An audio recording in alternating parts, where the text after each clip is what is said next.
Good morning, viewers. Welcome to my daily devotion titled Fresh Bread. I want to speak to you about a missionary named Jim Elliot. He was born in Portland, Oregon, and was the son of an itinerant evangelist. During his childhood days, Jim had many preachers and missionaries visit his home.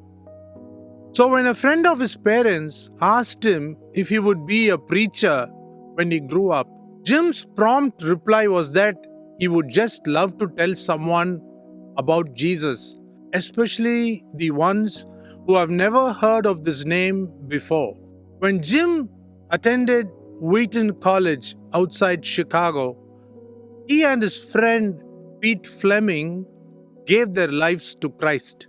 It was a missions statistical report that overwhelmingly challenged him to work in the mission field on realizing that for every 50,000 people in foreign lands, there was only one Christian worker, while there was one worker for every 500 in the USA.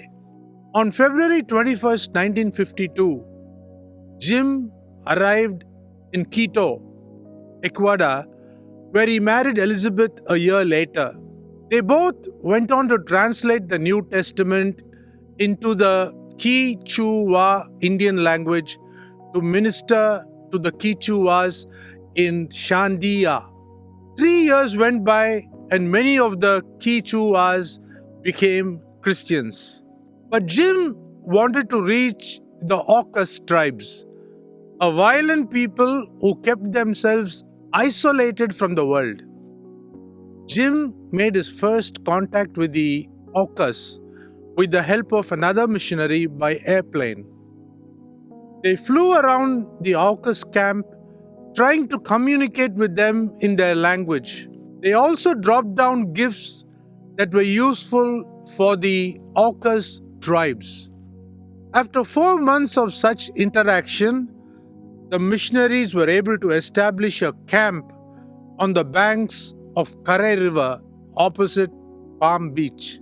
3 days later, a little group from the Aucas tribes came to the camp and interacted with the missionaries. One morning after the devotion, the team of missionaries radioed their wives, telling them to pray for them, as it was the day for them to visit the tribe's village. About 20 to 30 Aucas tribes entered the missionaries' camp with spears and they violently attacked the team. Even though the missionaries were armed, they refused to use violence to defend their attackers.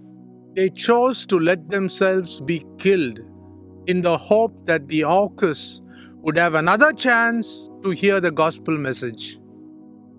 What seemed a fruitless endeavor to take a message of peace, love, and forgiveness to these brutal savages, Jim Elliot and his team still pursued their course, only to lose their lives and their families for Jesus' name. He took the words of Jesus Christ seriously. Do not fear those who kill the body, but cannot kill the soul.